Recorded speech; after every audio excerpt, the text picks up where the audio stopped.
Mana ya Ki Azaria?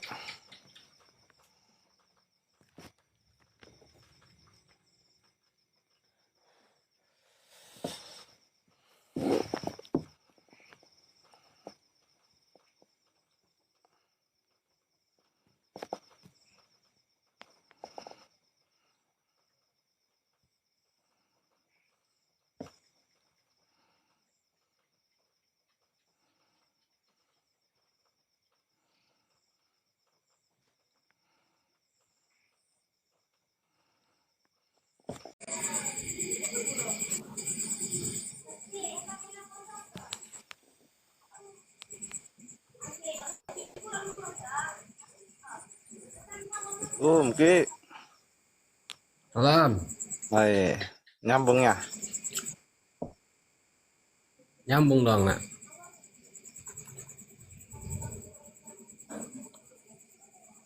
Siap.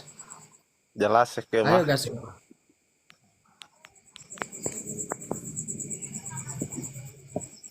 Ayo gaskan ke. Siap. Lanjut banyak kamarinya. Hmm.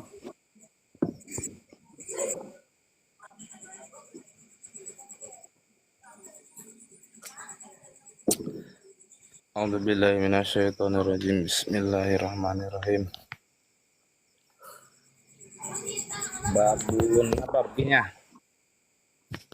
Ya. Babun utawi kilaiki iku sawiji bab al naftahil kalama bibayani ismil kitabi wa taqsimil muqaddimati wal fusuli wal abwabi wal naftahil kalama lan becik ngabuka isun al kalama ing bicara dibayani ismil kitabi kalawan martelakeun jenengane kitab yang masuk lakinya Kareki, ayo kareki. ya.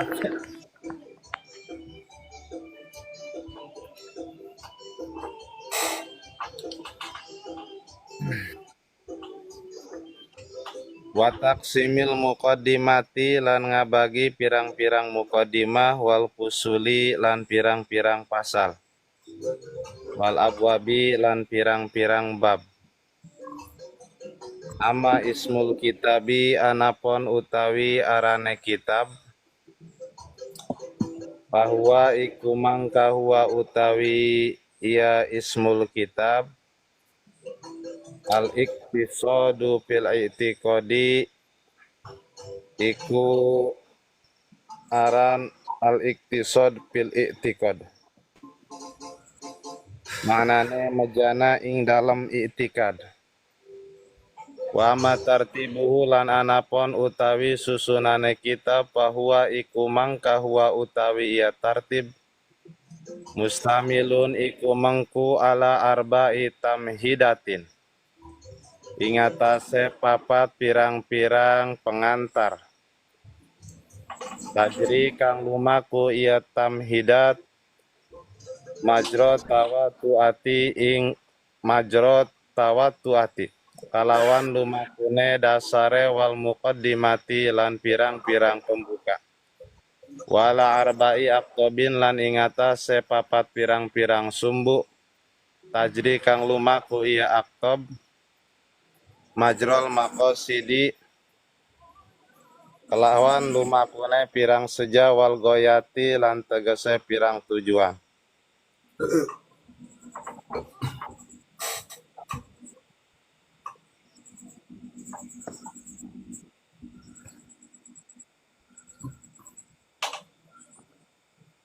atam hidul awalu utawi pengantar kang awal pibayani anal hadal ilmi iku ing dalam martelakeun satune ikilah iki ilmu minal muhimati pidini iku saking perkara kang penting ing dalam agama atam hidusani utawi pengantar kang kapingdo dibayani anahu iku ing dalam mertelakeun satuhune anahu satuhune hadal ilmi laisa iku oranane ya hadal ilmi muhiman iku kang penting li jami'il muslimina kadue sekabehane pirang Islam bal balik li ipatin minhum kadue sapantan minhum saking muslimin masusina kang den hususaken atam hidu salisu utawi pengantar kang kaping telu pibayani anahu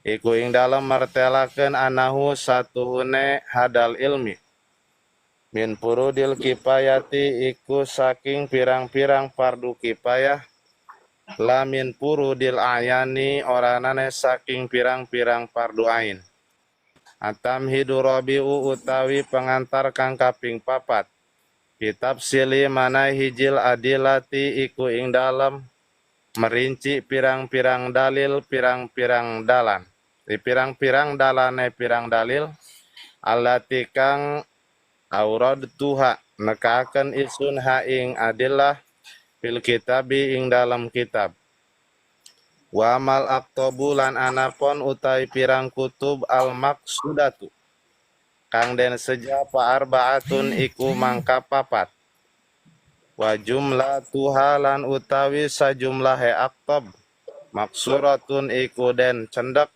ala nadri ingatase angan-angan pillahi ta'ala ing dalam Allah ta'ala malur Allah fa inna mangka satune kita ida nadorna iku tatkala angan-angan kita fil alami ing dalam alam lam nangdur mangka ora angan-angan kita pihi ing dalam alam min haisu saking sakira innahu satuhune alam alamun iku alam wa jismun lan jisim wa samaun lan langit wa ardun lan bumi bal balikta min haisu saking sakira innahu satuhune alam sunallahi iku gaweane Allah subhanahu ma suci Allah wa inna dorna lan lamun angan-angan kita pin nabi ing dalam nabi alaihi salam lam nangdur mangka ora ningali kita pihi ing dalam nabi min haisu saking sakira innahu satune nabi insanun iku manusia wa syaripun lan kang mulia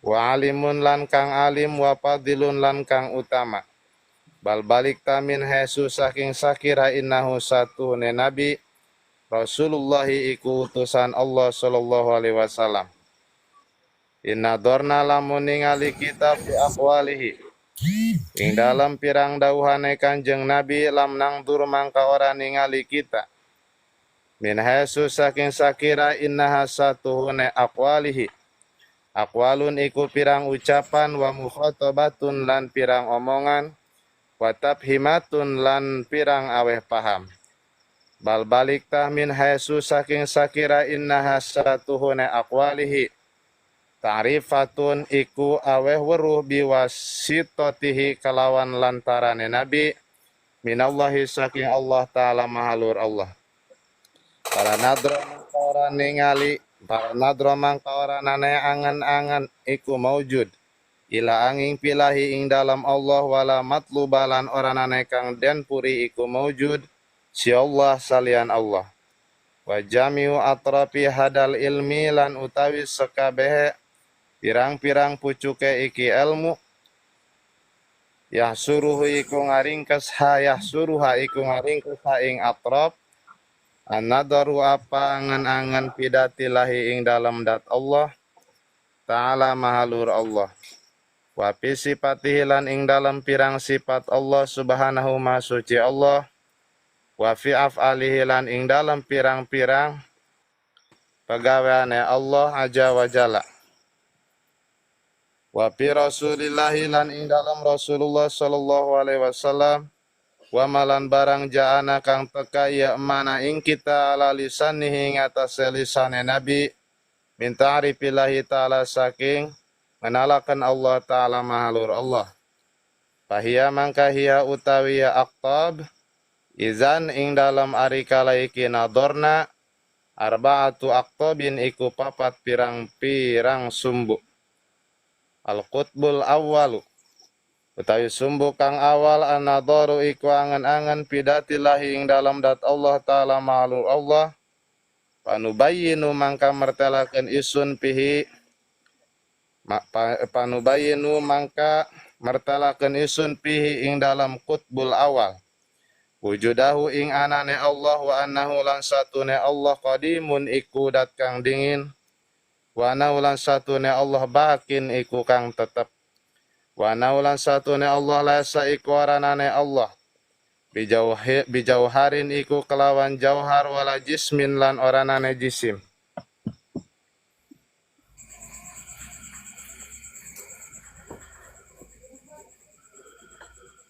wala aradin lan oranane sifat wala mahdudin lan oranane dan batas bihadin kalangan batas walan balap sek mak itu berbalap eta Yod. pahadihi mangka utawi iki laiki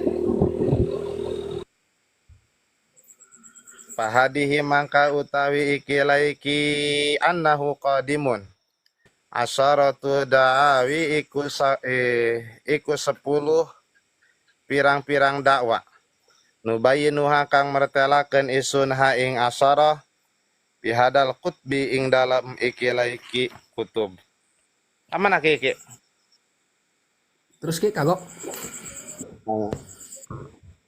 karena iya karena babnya Mana babe?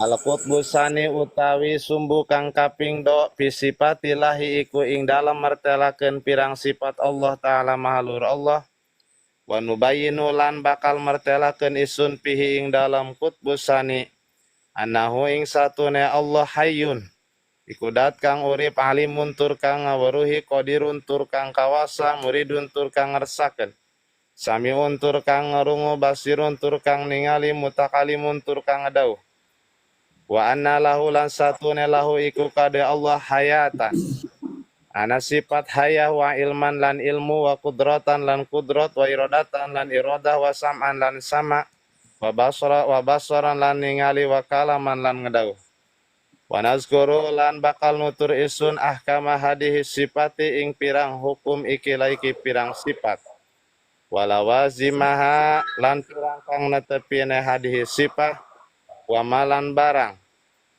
yafsariku kang beda ieu mafiha ing dalam ieu hadhihi sifat wa malan barang yastamiu kang kumpul ieu mafiha ing dalam hadhihi sifat minal ahkami saking pirang-pirang hukum wa anna hadhihi sifati lan satuhuna iki pirang sifat zaidatun iku tambahan ala zati ing atase dat Allah wa qadimatun lan kang dingin wa qaimatun lan kang jumenang bidati kelawan dat wala yajuju lan ora wenang ayakuna apa yen ta'ana syai'un apa sewiji-wiji minas sifati saking pirang-pirang sifat Allah hadisan iku kang anyar Qutbu salisu utawi kutub kang kaping telu fi af'alillahi ta'ala iku ing dalam martelakeun pirang-pirang pegaweane Allah ta'ala mahalur Allah.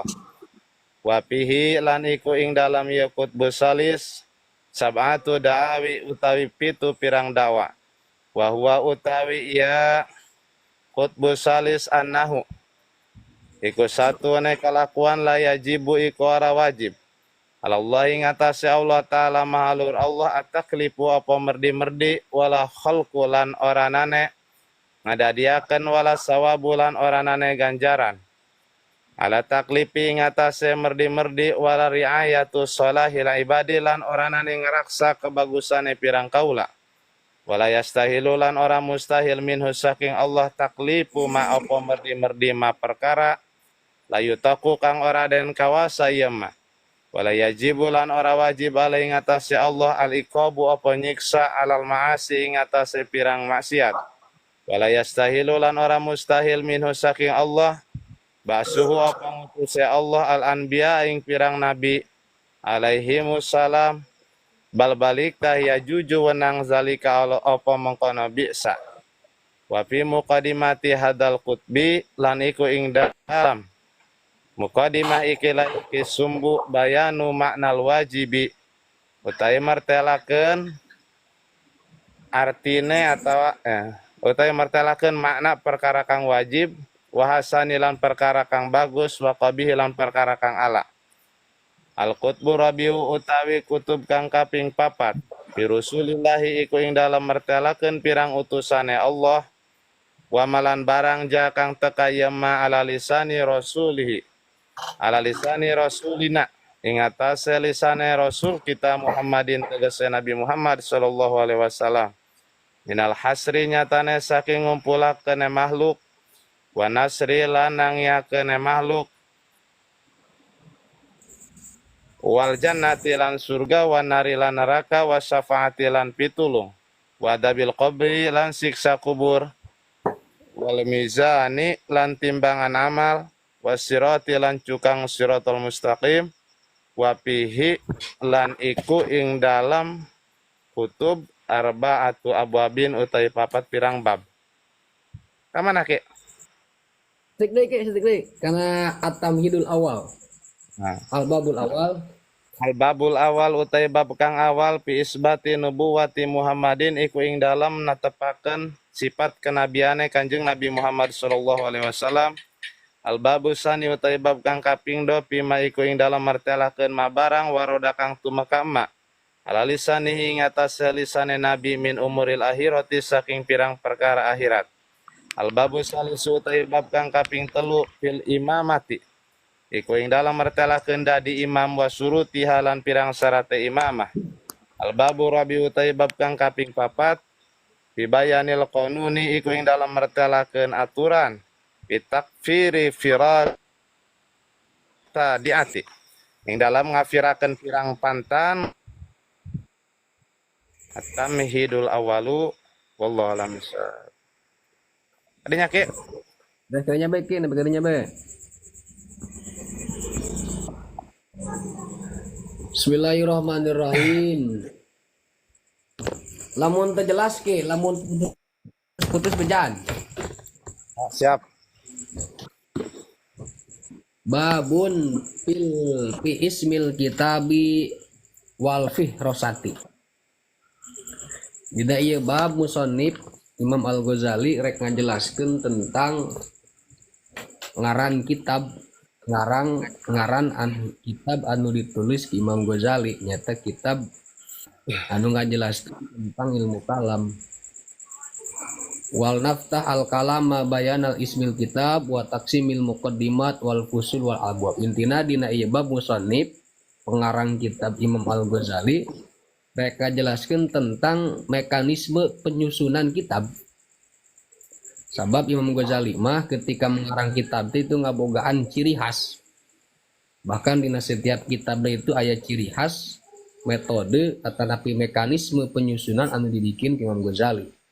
Contoh misalkan di Ihya itu aya istilah rubul muhlikat, rubul muhlikat jeung sejen-sejena. Nah Imam Ghazali ya dina kitab ilmu kalam oge, dina kitab tauhid oge ngabogaan mekanisme ciri khas Imam Ghazali nyata dibagi permasalahan ke 4 masalah. Jadi 4 masalah. Nah kunaon pangna dina setiap kitab Imam Ghazali sok nyusun teh dengan mekanisme anu sama. Contoh lamun dina Ihya itu kan dibagi 4 permasalahan. Aya istilah rubul naon munjiat, rubul muhlikat, rubul eta lah nyan okat kunaon sababna. Sabab Imam Ghazali teh rahasiana ieu teh nyesuaikeun jeung mekanisme penyusunan kitab fikih. Kunaon sababna? Sabab zaman baheula zaman Imam Ghazali kecenderungan jelema teh cenderung resep ngaji kitab fikih. Maka pikeun supaya menarik minat para pelajar dina bidang tasawuf, dina bidang ilmu tauhid oge, Imam Ghazali nyusun mekanisme kitab teh sama jeung penyusunan kitab fikih. Jadi biasanya dibagi 4 permasalahan. Karena lamun dina fikih kan aya istilah rubul muamalat, rubul ibadat, rubul munjiat jeung benar jadi teh jinayatnya. Imam Ghazali make mekanisme eta. Tujuanna pikeun supaya menarik minat para pelajar, pikeun supaya resep mempelajari ilmu kalam atau resep mempelajari ilmu tasawuf. Karena baheula mah kecenderungan jelema teh resep karena ngaji ilmu fikih. Karena naon? Karena baheula mah ilmu fikih teh bisa dipakai alat pikeun ya, menghasilkan jabatan, jadi qadir qudot gitu kan, hakim agung. Jadi boga kedudukan atau status sosial anu tinggi ketika seseorang memahami ilmu fikih. Itu konteks zaman baheula, zaman Imam Ghazali. Tapi lamun disesuaikan jeung konteks zaman ayeuna mungkin anu lebih menarik karena pangkat status sosial anu tinggi teh lain fikih ayeuna mah. Tapi kayaknya ilmu tasawuf kayaknya teh. Sawa loba. Ayeuna loba jalma berbondong-bondong mempelajari ilmu tasawuf, tapi esensi daripada ilmu tasawuf tersebut jarang diaplikasikan, bahkan jarang direalisasikan lewat kehidupan sehari-hari. Makanya perlu perlu dikritisi ke urang, lain mengkritisi tentang mempelajari tasawuf, nah akan tetapi lebih kecenderungan jelema-jelema ayeuna anu mempelajari ilmu tasawuf. Nah jadi dina mekanisme penyusunan ieu kitab Iqtisad bil I'tiqad, Imam Ghazali ngabogaan metode khusus cara penyusunan kitab ieu. Nah, wa amal ismul kitab bahwa al-Iqtisad bil I'tiqad. Ari ngaran kitab anu dikaji ku urang ayeuna itu dinamia Iqtisad bil I'tiqad. Ari Iqtisad teh makna Iqtisad teh al-i'tidal wa tawassut wa tawazun. Itu makna Iqtisad, artinya moderat, seimbang, lurus, ngambil jalan tengah, itu Iqtisad. Jadi makna Iqtisad teh al-i'tidal wa tawassut wa tawazun. Jadi ngambil jalan lurus, ngambil jalan tengah, ente cenderung ekstrim ke kiri, ente cenderung ekstrim ke kanan. Fil i'tiqad di dalam masalah keyakinan, dalam masalah i'tiqad. Kunaon pangna di ngaran Iqtisad fil i'tiqad? Sabab cek kamari oge bahwa kitab Iqtisad fil i'tiqad teh disusun itu sebagai respon tina dua aliran besar pada zaman harita, nyata aliran Hasyawiyah, aliran tekstualis, jeung aliran Mu'tazilah ataupun aliran Fulasifah, aliran rasionalis. Nah, ieu bentuk ieu Iqtisad fil I'tiqad teh bentuk respon berbenturan pemikiran dua kelompok eta. Lamun Hasyawiyah itu cenderung memahami doktrin-doktrin agama teh hanya sebatas tekstualis, hanya cenderung secara teks literleks agama, Quran jeung hadis. Sedangkan orang-orang Mu'tazilah, Fulasifah itu lebih cenderung mengedepankan penalaran akal ataupun mengedepankan pendekatan akal tanpa mempertimbangkan doktrin atau teks-teks agama. Nah, kitab Iqtisad fil I'tiqad itu ngagambarkeun penggabungan atau menggabungkan dua metode tekstualis jeung metode rasionalis. Jadi henteu cenderung kana tekstualis, henteu cenderung kana rasionalis, tapi mengambil dua-dua ngambil jalan tengah tina dua jalan ekstrim. Ya, ngambil jalan tengah tina dua kelompok anu ekstrim. Ekstrim kanan Hasyawiyah, orang-orang fundamentalis, orang-orang anu radikal dalam segi pemahaman agama. Oke, orang-orang rasionalis anu cenderung mengedepankan rasio dalam memahami teks-teks agama. Wa amma tartibuhu fa huwa mustamil ala arba'ati tamhidatin tajru majrul tawattu'i wal muqaddimah. Sedangkan cara penyusunan kitab ieu teh itu mustamil ala arba'ati tamhidat, mengumpulkan 4 muqaddimah, tajru majrul tawattu' wal muqaddimah. Jadi muqaddimah ieu kitab teh aya 4 pembahasan. Wa ala arba'ati aqtab tajru majrul maqsud wal ghayat. Jadi intina penyusunan ieu kitab teh aya muqaddimah, aya aktob, ari aktob teh maqasid, tujuan. Jadi 4 muqaddimah, kemudian 4 tujuan ataupun maqasid, puncak tujuan anu rek dikaji ke Imam Ghazali. Jadi pembahasan muqaddimah aya 4, kemudian inti pembahasan nawi aya 4. Nah, tamhidul awal fi bayani anna hadzal ilma minal muhimmati fid din. Nah, kemudian muqaddimah pertama Imam Ghazali bakal ngajelaskeun pentingna ilmu kalam. Ya, minal muhimmatin, bahwa ilmu kalam teh itu termasuk salah sahiji ilmu anu paling penting dina agama. Kunaon sababna? Sabab masalah keimanan itu ngabutuhkeun argumentasi anu rasional supaya ulah dianggap para pengikut agama itu ya pengikut anu hanya sebatas dogma semata. bahwa keyakinan orang teh teu butuh bukti atanapi teu butuh rasional. Nah ieu pikeun menepis atanapi pikeun membantah pemikiran eta, maka Imam Ghazali ngajelaskeun pentingna ieu ilmu anu rek dikaji ku urang nyata ilmu kalam. Pibayani anna hadal ilma minal muhimmati fiddin, bahwa ilmu kalam, ilmu tauhid itu termasuk salah satu ilmu paling penting dalam urusan agama, terutama dalam masalah keyakinan orang. Jadi ulah sampai di iman orang teh tanpa bukti. Jadi iman anu diyakini ke orang Islam itu bukan tanpa bukti, bukan tanpa alasan. Tapi naon ngaranna teh berdasarkan bukti-bukti anu bisa dipertanggungjawabkan. Nah akan atam hidusani pibayani annahu laisa li jamil muslimin bal li taifatin minhum makhsusin.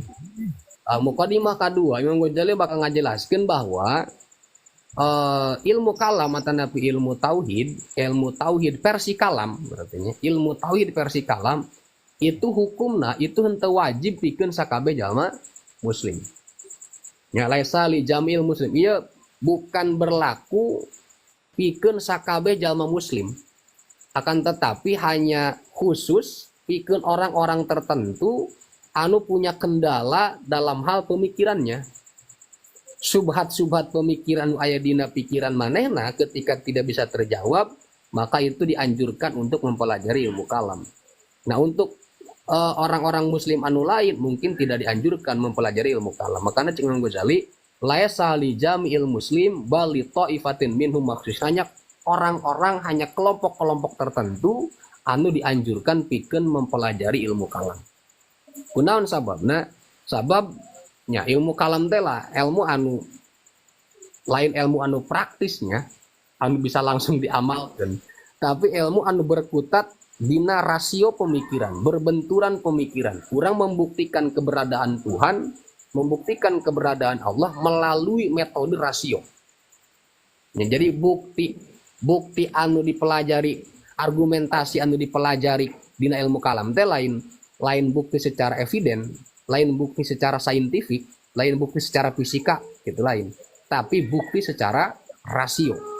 Soalnya ulah engke aya kelompok terutama zaman-zaman ayeuna di zaman modern anu ngabenturkeun ilmu kalam dengan alasan bahwa ilmu kalam itu tidak ilmiah.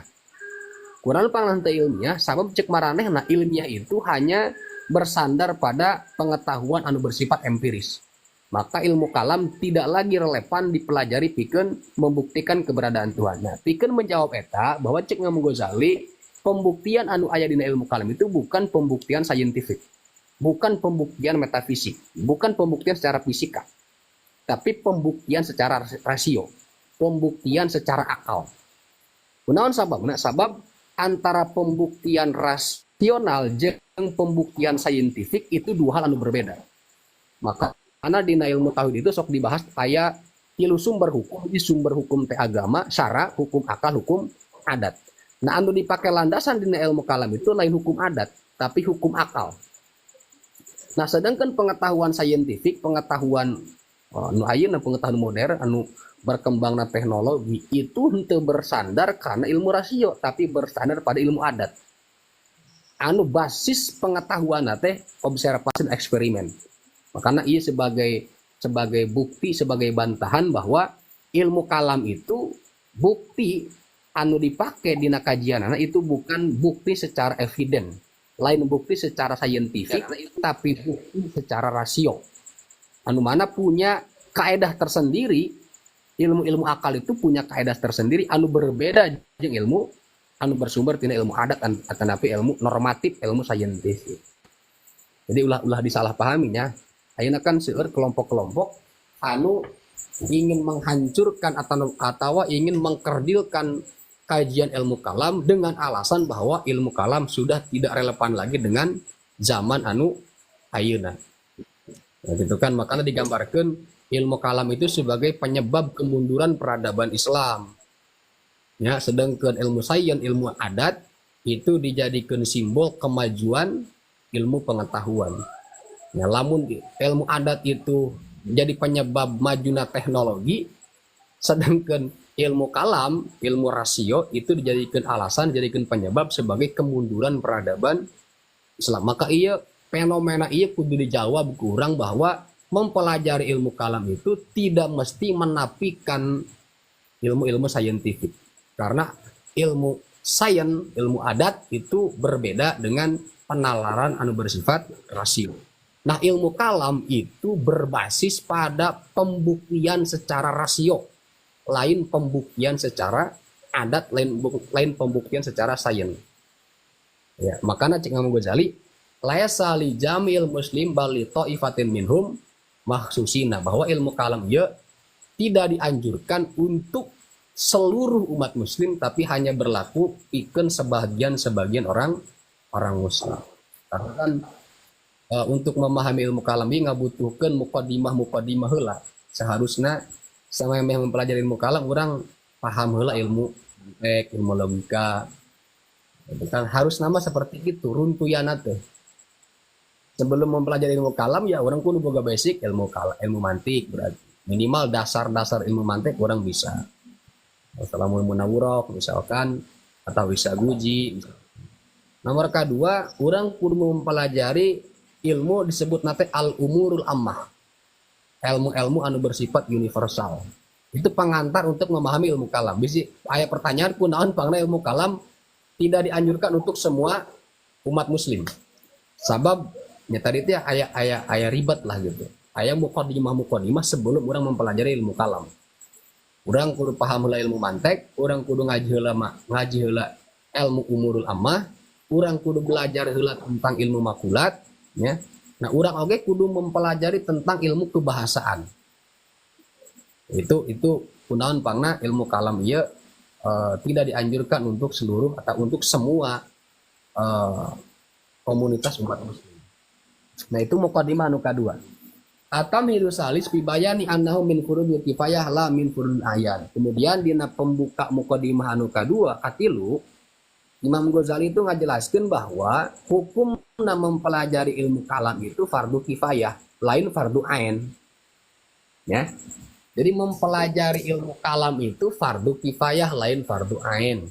Seperti mempelajari ilmu kalam seperti kitab Kifayatul Awam, Kharidatul Bahiyah, misalkan Ummul Barohin, Jauharut Tauhid, itu henteu fardu ain, tapi fardu kifayah. Gitu. Nah, anu fardu ain naon? Anu fardu ain mah mempelajari ilmu akidah. Emang beda gitu antara ilmu akidah jeung ilmu kalam beda. Lamun ilmu akidah itu ilmu anu ngabahas tentang akidah, keyakinan anu kudu diimani kurang. Sedangkan ilmu kalam mah nyaeta ilmu anu mempelajari argumentasi pikeun mempertahankan keyakinan orang. Itu dua hal anu berbeda. Jadi ilmu kalam mah lebih fokuskan argumentasi, ya, argumen anu bersifat apologetik, menyerang sekaligus mempertahankan. Gitu. Lamun aya henteu aya gangguan, keyakinan orang yang teu kudu belajar. Lamun iman orang adem ayem nyaman tanpa aya gangguan, karena mungkin misalkan orang teu mengikuti teu mengikuti pergeseran zaman, teu mengikuti isu-isu zaman ayeuna, sehingga informasi anu masuk ke orang teh terbatas tentang keyakinan, maka itu tidak dianjurkan bikin mempelajari ilmu kalam. Makanya ilmu mempelajari ilmu kalam teh hukumna fardu kifayah, lain fardu ain. Jadi ulah salah paham ya. Ulah salah paham. Jadi kan anu diwajibkeun oge kan cek dina Al-Qur'an kan fa'lam annahu la ilaha illallah. Fa'lam. Kewajiban urang kan fa'lam annahu la ilaha illallah. Kayak yakinkeun urang bahwa teu aya deui pangeran kecuali Allah.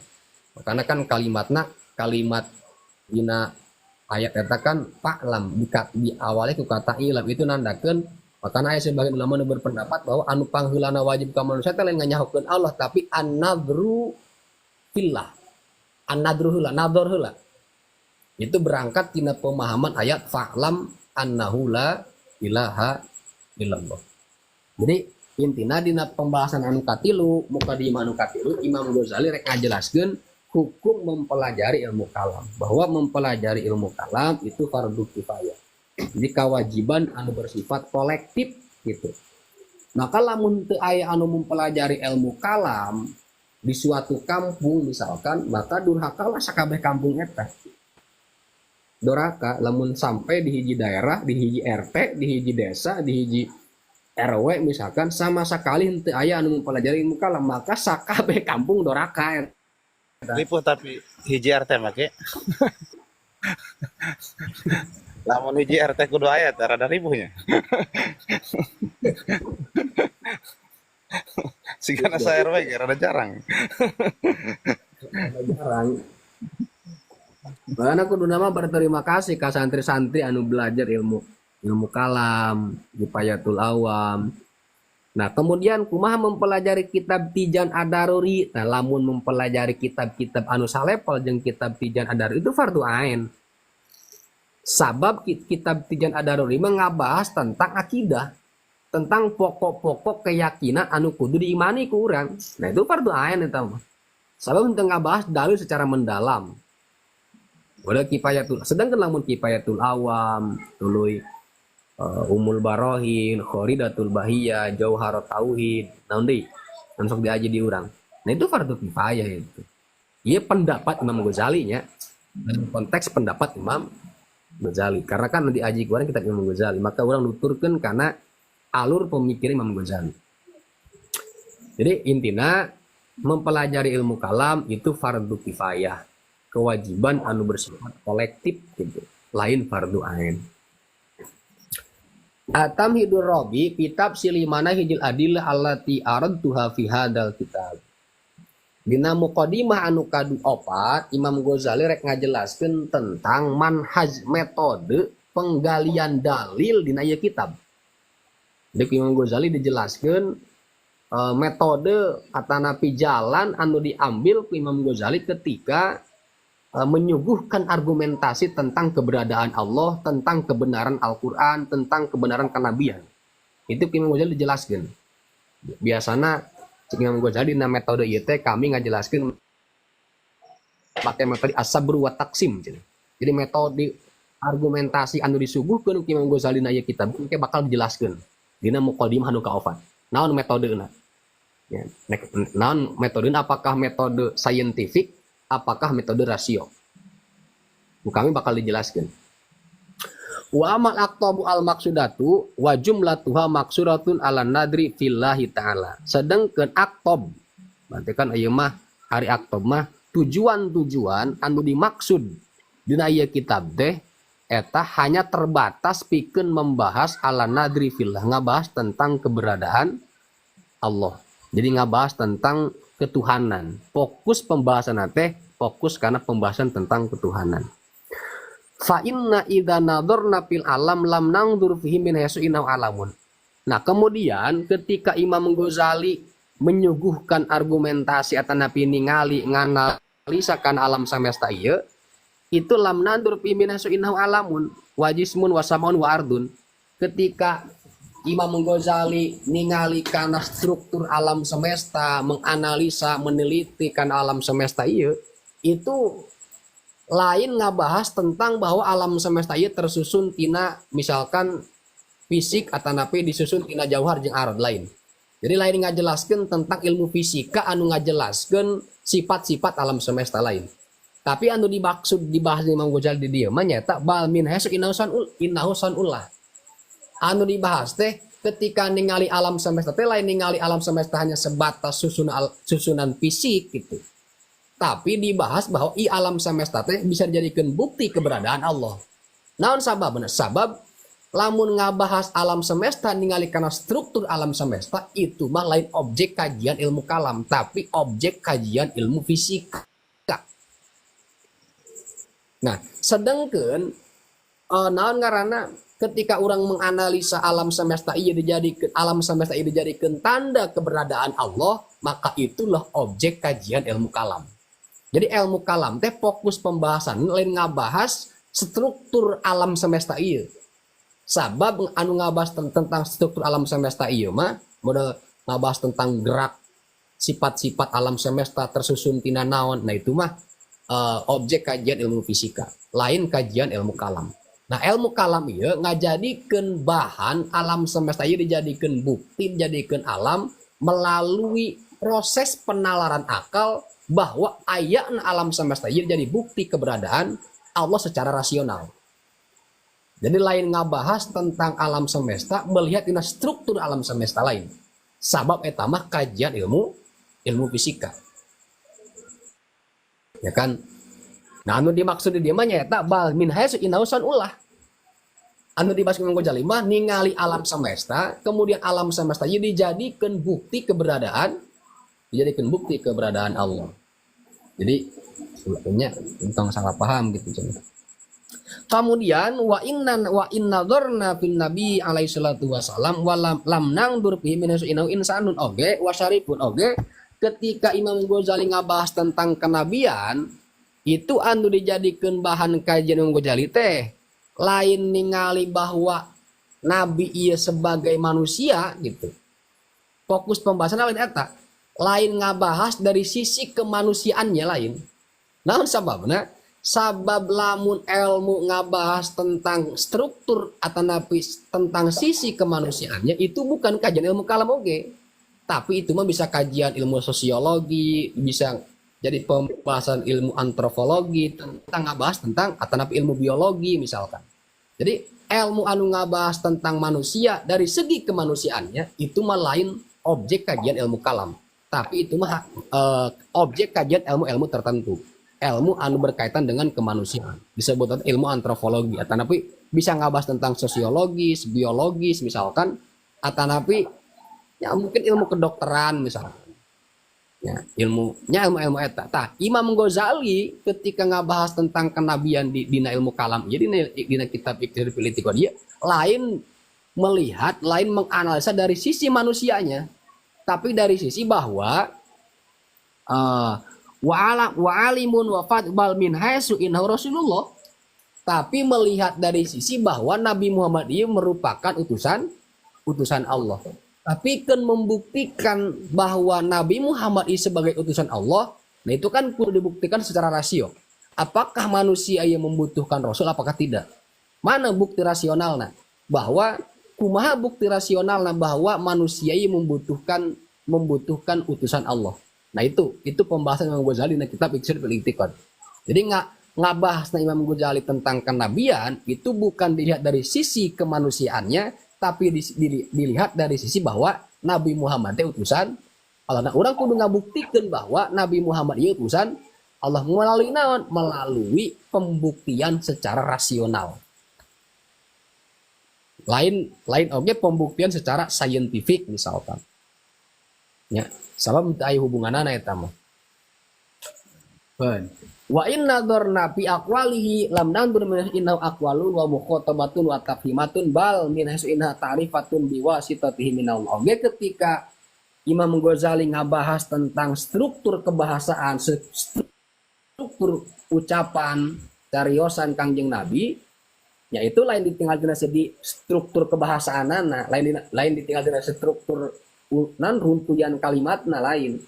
Tapi ditinggali bal min haitsu innahu ta'rifatun biwasitati minallah. Tapi ditinggali tina segi bahwa naon anu disampaikeun ku Nabi itu merupakan pelantara untuk memberitahu kepada hamba-hamba Allah bahwa naon anu disampaikeun ku Nabi itu sesuatu anu benar. Tentunya.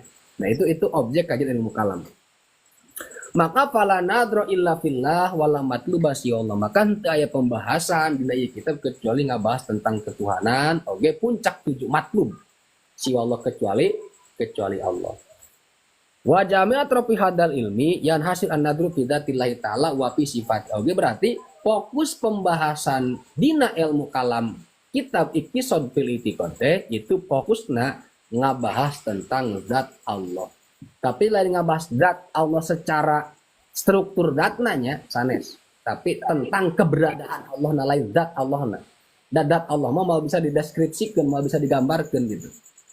Wa fi sifatihi subhanahu wa ta'ala, wa fi af'ali. Oke ngabahas tentang sifat-sifat Allah, tentang af'al Allah, tentang masalah kenabian, oke, tentang informasi wa maja'ana ala lisanihi min ta'rifillahi ta'ala fa'idan arba'atu aqtab. Bahas tentang naon bae anu naon informasi-informasi anu datang ka Kanjeng Rasul. Nah itulah anu dibahas ku Imam Ghazali dina kitab Iqtisad fil I'tiqad.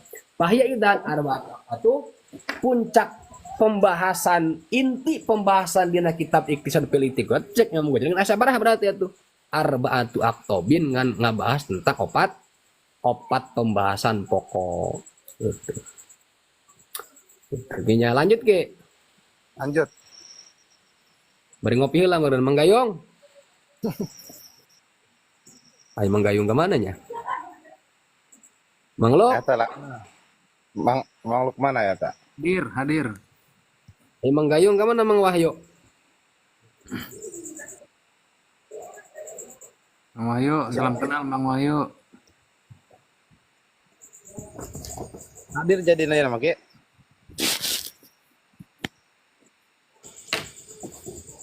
Biasa bae santai teh santai.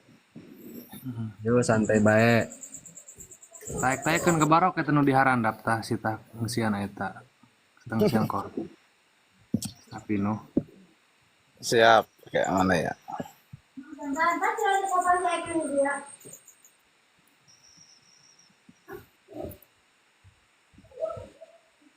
Barisan naik dong nama Ki. Heeh, bener ge. Busena anak kelapa berarti. Kadangnya ini Jadi dia itu anak ya. Fahya idan arba'atu aqtabin. Jadi pembahasan pokok dina kitab Iqtisad fil I'tiqad ngabahas opat pembahasan pokok.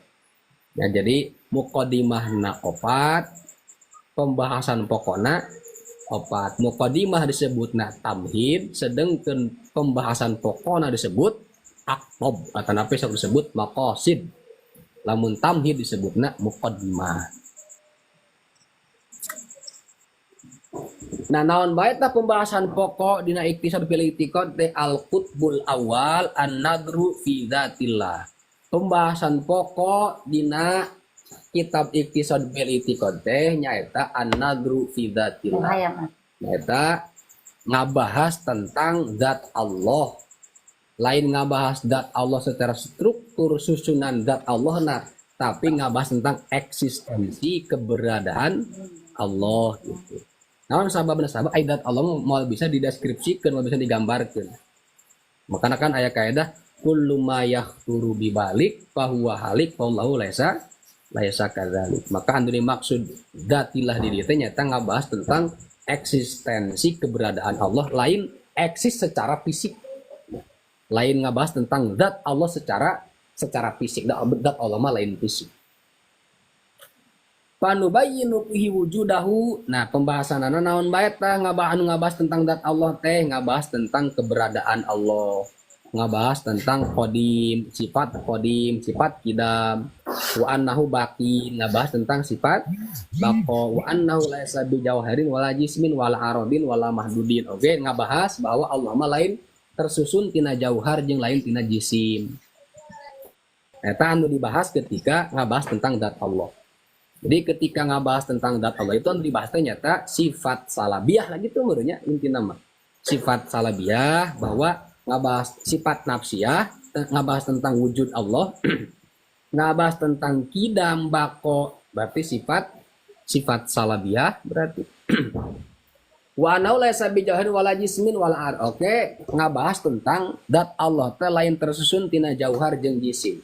Ari jauhar teh eta teh teori para mutakalim, teori tandingan para mutakalim ketika ngabantah teori palasifah bahwa kan aya teori palasifah, aya teori mutakalim dina masalah struktur alam semesta ieu nya.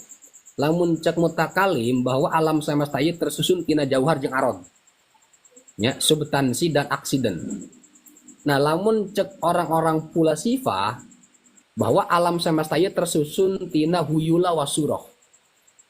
Nya huyula teh ya materi, wasurah jeung bentuk. Nah anu mana huyula jeung surah ieu cek orang-orang palasifah, ya orang-orang palasifah itu bersifat qadim. Nah pikeun ngabantah pemikiran eta, teori eta, maka ahli sunnah wal jamaah lain ahli sunnah, orang-orang mutakalim, orang-orang ahli kalam mencetuskan teori jauhar wal arad. bahwa struktur alam semesta ieu tersusun tina dua elemen, hiji jauhar substansi, nomor kedua tersusun tina arod atau napi aksiden. Kita bahas tentang jauhar arod mah itu pembahasanan dina ilmu makulatnya. Jadi ilmu fisika klasik makulat teh.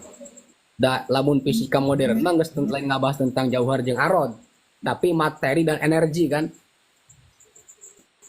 Materi dan energi. Jadi sebenarnya urang oge aya ilmu fisika di urang oge. Ilmu fisika klasik disebut nanti. Ilmu makulat. Pencetusna ya Aristoteles. Nah, kemudian dibahas nang Imam Ghazali bahwa Allah itu lain jauhar. Ari jauhar teh atom. Ya, atom materi anu nyusun alam semesta atom. Sesuatu anu teu bisa dibagi deui itu jauhar ngaranna. Mun aya namanya teori atom, atomis. Ya, lamun sakabeh alam semesta ieu dibagi-bagi, itu bakal menyesakan hiji ngaranna atom. Sesuatu anu teu bisa dibagi deui tah. Kabeh alam semesta eta tersusun tina atom eta. Ya, sesuatu anu paling kecil, partikel paling kecil anu jadi penyusun alam semesta. Itu disebutna jauhar. Aya di jisim, ari jisim nyata sesuatu anu geus tersusun tina minimal dua jauhar. Itu disebutna jisim. Ya, disebut nanti jisim. Jadi lamun jauhar mah bahan pokok alam semesta, anu nyusun alam semesta, aya di jisim, ari jisim ya sesuatu anu geus berbentuk fisik, anu geus tersusun tina jauhar, minimal dua jauhar. Nah, ketika sesuatu itu tersusun tina dua jauhar, maka disebutna jisim. Gitu. Jadi eta mah sesuatu anu emang hese dinalar ya, jauhar mah. Eta mah kudu kajian urang belajar ilmu fisika. Ya lamun naon dina bahan nu paling kecil, contoh misalkan dina kuman oge gitu, dina kuman, lamun kuman itu dianggap makhluk anu paling kecil. Nah, menurut teori atom itu bahwa di kuman itu aya jutaan partikel jauhar, bahkan mungkin miliaran. Jadi kuman itu tersusun tina jutaan ya atom. Letik berarti atom teh. Letik pisan gitu. Bahkan untuk bisa diindra secara kasat mata. Mun atom mah gede kayaknya. Mun atom gede gitu. Wala mahdudin bihadin oge Allah mah henteu terbatas ku dimensi ruang dan waktu. Mahdud had henteu dibatasi ku jihad anu 4, henteu dibatasi ku ruang dan waktu. Wala mahdudun bihadin wala huwa maksusun bijihatin oge Allah mah lain cicing dina 8 arah mata angin berarti lah gitu, atau 4 arah mata angin. Jadi Allah mah lain teu cicing dina satu arah. Ya, lain cicing dina salah sahiji arah anu 4. Luhur, bawah, kiri, kanan. Jadi, itu Allah mah lain didinya. Jadi Allah mah teu kitu. Wa annahu mura'in kama annahu ma'lumun. Oke, dibahas ketika ngabahas tentang Allah teh bahwa Allah teh mura'in itu bakal ditingali di surga. Bahwa Allah jalma anu muslim ketika masuk surga itu bakal melihat zat Allah. Ya, akan tetapi ningali jalma muslim, kita dijelaskan Imam Ghazali, ningali jalma muslim ka Allah di surga itu lain ningali dalam arah tertentu, lain berhadap-hadapan. Makana aya nu nafsirkeun ketika ningali di surga teh bila kaifiyah. Aya nyebutkeun kitu bahwa ningali jalma muslim ka Allah di surga itu bila kaifiyah ulah dibayangkeun kumaha. Tapi Imam Ghazali mah ketika ngajelaskeun Allah bakal ditinggal di surga teh lain ningali secara kasat mata, tapi ziyadatul ilmi di tafsiran teh. Bertambahna ilmu tentang Allah. Jadi lamun digambarkan bahwa puncak kenikmatan di surga teh melihat Allah, maka anu dimaksud melihat Allah teh nyaeta ziyadatul ilmi, ziyadatul ma'rifat fillah. Bertambahna makrifat urang tentang Allah. Sakumaha di alam dunia bahwa puncak kenikmatan menurut orang-orang arifin itu ya marifat ke Allah. Maka puncak kenikmatan di surga ya marifat ke Allah. Imam Ghazali gitu. Jadi lain ningali secara kasat mata gitu, tapi bertambahna ilmu tentang Allah. Semakin orang bertambah pengetahuan tentang Allah, maka semakin bertambah kelezatan dan kenikmatan gitu.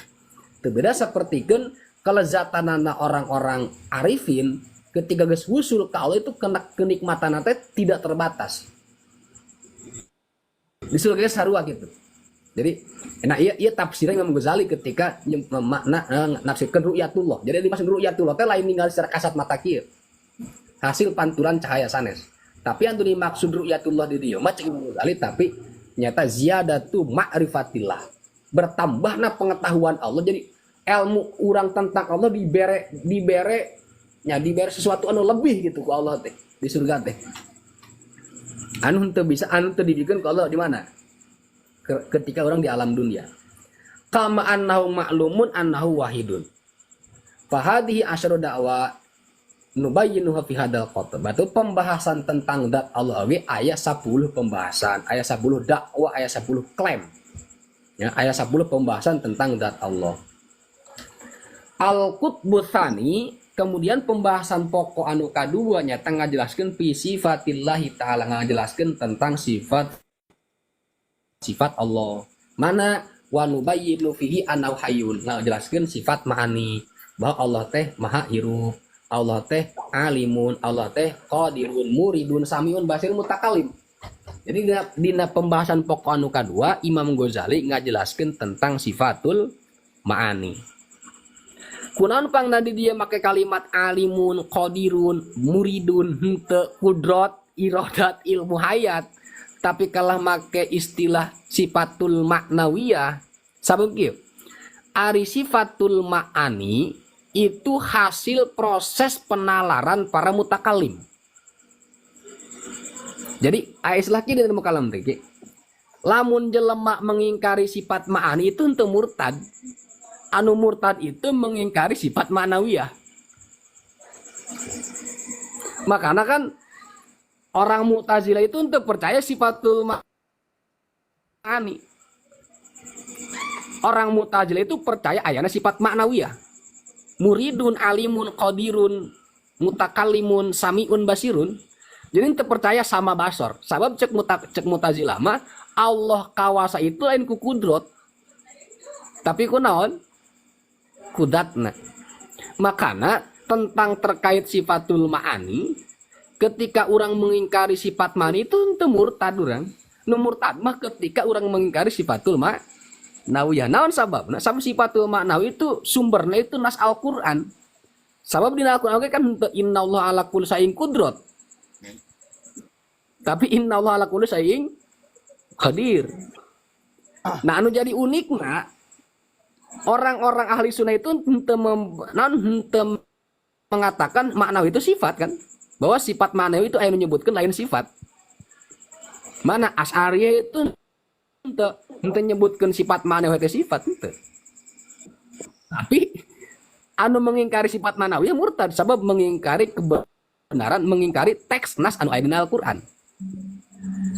Jadi nya ilah urang perlu mengkaji ilmu kalam teh saperti kieu. Jadi ilmu kalam anu dikaji ku urang dina kitab-kitab turos, dina kitab-kitab anu aya dikaji ku itu sakabeh itu bentuk respon aliran-aliran sebelumnya. Bentuk respon tina aliran Mu'tazilah, bentuk respon tina aliran Fulasifah, bentuk respon tina aliran Hasawiyah, jeung bentuk respon tina aliran lain semacam Syiah. Jadi sakabeh pembahasan dina ilmu kalam termasuk dina sifatul ma'ani itu mengandung makna, mengandung respon karena pemahaman anu kelompok-kelompok anu sejen. Ya sifat ma'ani itu sebagai bantahan karena pendapat Mu'tazilah anu menyebutkan bahwa Allah teboga sifat ma'ani. Sifat salabiyah, sifat nafsiyah itu sama. Itu bentuk respon. Jadi kayak dibahas Imam Ghazali secara rinci dina pembahasan sifatul ma'ani. Wa nadhkuru ahkam hadhihi sifat walawazimiha.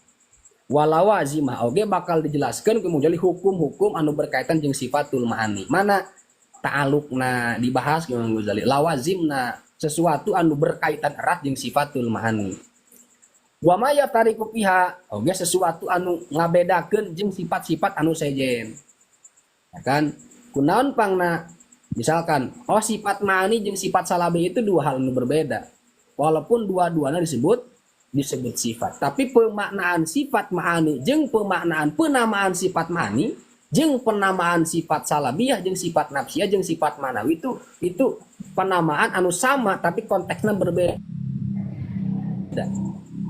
Penamaan sifat ma'ani disebut sifat itu ya punya alasan sendiri gitu. Begitupun sifat nafsiyah jeung sifat salabiyah ketika disebut sifat itu ya punya konteks tersendiri. Jadi itu sama alasanana. Gitu kayak dijelaskan Imam Ghazali dina pembahasan sifatul ma'ani. Wa ma yastamiu fiha minal ahkam oge hukum-hukum anu sama ya anu bisa disatukan ya minal ahkam itu pirang-pirang hukum. Jadi ayat titik persamaan ayat titik perbedaan oge sesuatu anu lawazim sesuatu anu mesti berkaitan dengan sifat itu bakal dijelaskan Imam Ghazali. Wa anna hadhi sifati zaidatun aladat. Nah kemudian sifat ma'ani ieu itu merupakan sifat anu zaidatun aladat sesuatu anu menambahkan lebih dina dat. Ieu ge bentuk respon tina pemikiran Mu'tazilah. Sabab cek Mu'tazilah mah ketika orang mempercayai ayana sifat ma'ani itu mencayakan ta'adudul kidamain. Berbilangna sesuatu anu qadim. Maka ahli sunnah wal jamaah mengajukan teori tentang sifatul ma'ani bahwa sifatul ma'ani itu zaidatun aladat sesuatu anu menambahkan lebih di nadat artinya sesuatu anu melekat makna anu melekat di nadat anu keberadaan sifat tersebut menambahkan sesuatu anu lebih di nadat kan pada sifat ma'ani itu lain dat dina segi mafhum ya sifat ma'ani itu lain dat dina segi mafhum. Oke, itu bisa disebutkan lain sifat, lain selain dat bisa. Ya, makanya aya istilah taghayyurul mafhumain. Taghayyurul mafhumain. Perbedaan dina segi mafhum. Mafhum sifat ma'ani jeung mafhum dat itu dua hal berbeda. Akan tetapi sifat eta henteu bisa disebutkan selain dat. Sifat eta lain dat tapi sifat ma'ani oge teu bisa disebut selain dat. Naon sababna? Sabab ketika disebutkan Allah itu geus mengandung dua hal anu disebut hiji termasuk dat dua sifat. Ketika disebutkan azhari maka anu dimaksud azhari teh nyata dat jeung sifat. Gitu. Kira-kira nampung teh. Zaidatun ala dat teh. Misalkan Azhari itu pinter. Nah, kata pinter itu sesuatu anu melekat binadat Azhari. Bari kata pinter eta menambahkan sesuatu anu lebih dina diri Azhari. Kunaon pang bisa menambahkan sesuatu anu lebih sabab pinter eta sesuatu anu aya anu melekat dina dat. Ngan pedah pinter eta lain Azhari dina segi mafhum. Sabab mafhum azhari jeung mafhum pinter itu beda. Ngan deui pinter eta henteu bisa disebut selain azhari. Naon sababna? Sabab sesuatu anu disebut selain eta kudu bisa dipisahkeun. Sedangkan teu bisa dipisahkeun antara pinter jeung azhari teu bisa. Atawa Mang Lukman hideung. Taro hideung itu sifatul ma'ani. Nah sifat hidup eta sesuatu anu melekat dina dat Mang Lukman bari menambahkan sesuatu anu lebih dina dat. Kumaha maksudna menambahkan sesuatu anu lebih dina dat Mang Lukman? Sabab bisa dikatakan kieu, Mang Lukman itu lebih hideung daripada Mang Cece. Kan? Aya anak Mang Lukman lebih hideung daripada Mang Cece itu nandakeun aya sesuatu anu melekat dina dat Mang Lukman jeung dat Mang Cece anu menambahkan sesuatu anu lebih dina dat. Ngan pada hideung eta lain Mang Lukman oge teu bisa hideung eta disebut selain Mang Lukman. Sabab hideung eta anu aya dina Mang Lukman teu bisa dipisahkeun sehingga berdiri sendiri. hidung Lukman jeung Mang Lukman jadi misah gitu tuh bisa gitu. Eta sifatul ma'ani. Zaidatun ala. Kita dijelaskan ke Ghazali pengertian sifatul ma'ani. Nah, iya bentuk bantahan karena pemikiran Mu'tazilah anu nyebutkan bahwa mustahil Allah teh boga sifat ma'ani. Naon sababna? Sabab lamun Allah ngabogaan sifat ma'ani berarti anu qadim teh lain Allah wungkul tapi loba jeung naon? Jeung sifatna. Nah, cek ahli sunnah wal jamaah itu Mu'tazilah itu ente paham tentang konsep mafhum jeung konsep misdak. Bahwa kan aya mafhum aya misdak. Dan aya mah tetep we Mang Lukman terjadi duanya hidungnya Mang Lukman. Nyebutkeun Mang Lukman hideung eta henteu nganicayakeun aya dua zat anu berdampingan, hiji Mang Lukman kadua hideung teu kitu. Jadi Mu'tazilah ieu ahli sunnah wal jamaah mah bodoh. Teu paham konsep mafhum jeung teu paham konsep misdak.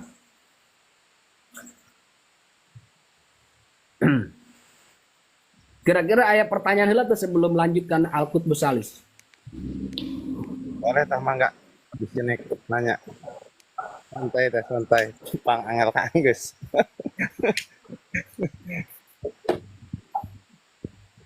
Geura Mang Lukman. Masalah perhidangan geura.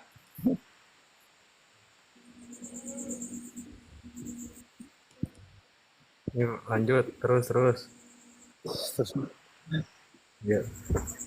Hari Mang Gayung mana Mang Gayung? Mau ayo. Tapi Ustaz Japi geura.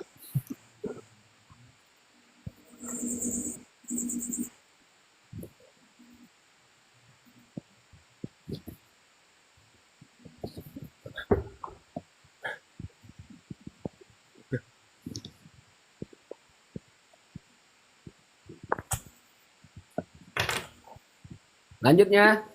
Siap.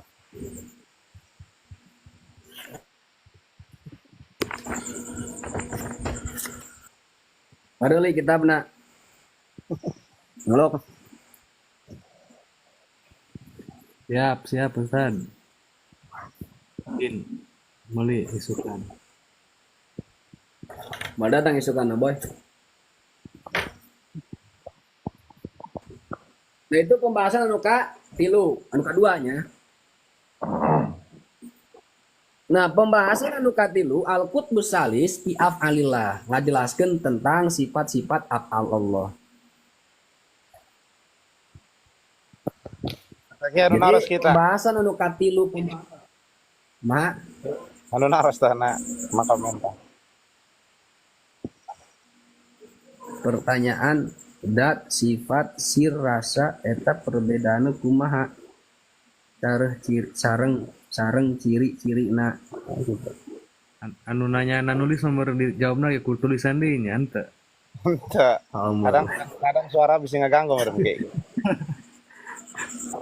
Kadang kan suara bisa ngaganggu nu ngabahas. Mang Cece mah kacamata tah sieun aing.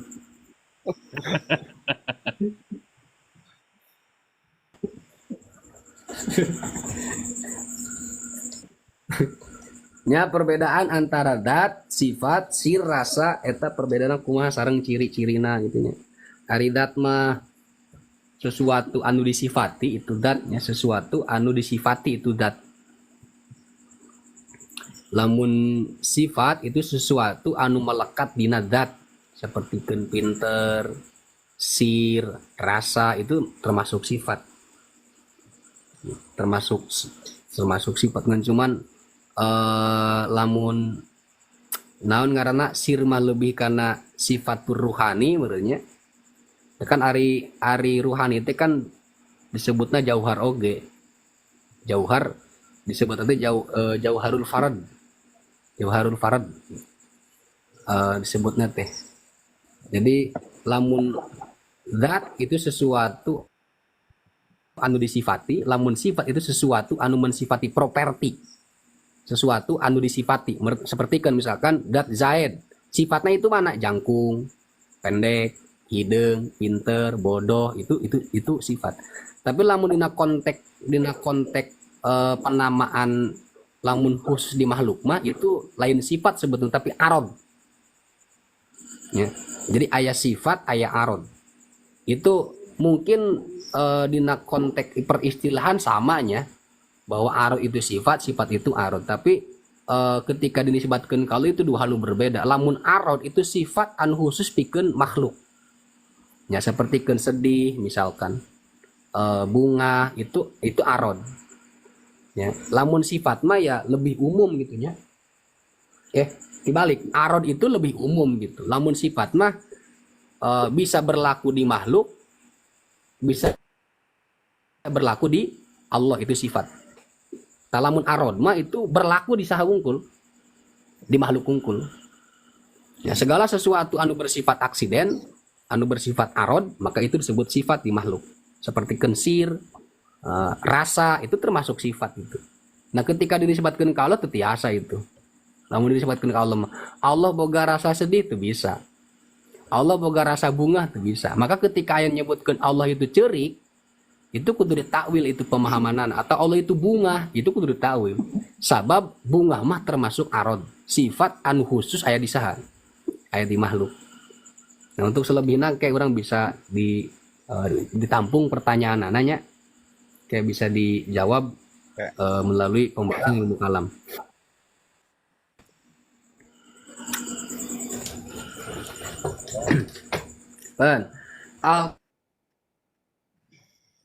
Fi af'alillahi ta'ala, pembahasan pokok anu katilu dina iktisad bil itiqad nyata ngabahas tentang af'alullah. Nyata pada melan Allah, lamun dina kitab anu geus tersusun mah disebutna teh sifat jaiz di Allah. Fi'lu kulli mumkinin autar kuhu. Nah, sifatul af'al ieu nya, sifatul af'al ieu lain sifat anu melekat di zat lain. Ya. Misalkan kata Ar-Razzaq itu sifatul af'al Allah. Kata Ar-Rahim itu sifatul af'al itu. Nah, Ar-Razzaq itu lain sifat anu melekat di zat lain. Sebab itu mah termasuk sifatul af'al. Jadi sifat anu melekat di zat mah ngan ukur sifatul ma'ani. Sedangkan sifatul af'al itu lain sifat anu melekat di zat lain. Ya. Contoh misalkan Mang Lukman bager. Bager itu lain sesuatu anu melekat di Mang Lukman. Lain sesuatu anu melekat sehingga Mang Lukman disifati ku beunghar, ku bager lain. Tapi merupakan timbul tina penamaan sifat afal, tina sifat afal, tina sifat pagawean Mang Lukman. Ketika Mang Lukman sok sering barang bere, maka dingarananlah pagawean Mang Lukman anu sok barang bere eta disebut bager gitu. Lain bager eta sesuatu anu melekat dina zat Mang Lukman lain. Makanya disebut sifatul afal, sifat anu di luar zat. Kunaon pang disebut sifat, sedangkan af'al teh lain melekat di zat, disebut sifat teh pedah bisa dijadikan mahkum alaih. Pedah bisa dijadikan khobar, Lukman bager gitu kan. Allahu rahimun, Allahu razikun gitu. Di ngaranna sifat teh lain pedah rizki eta melekat di zat Allah. Kira ku Allah kasipatan ku rizki lain.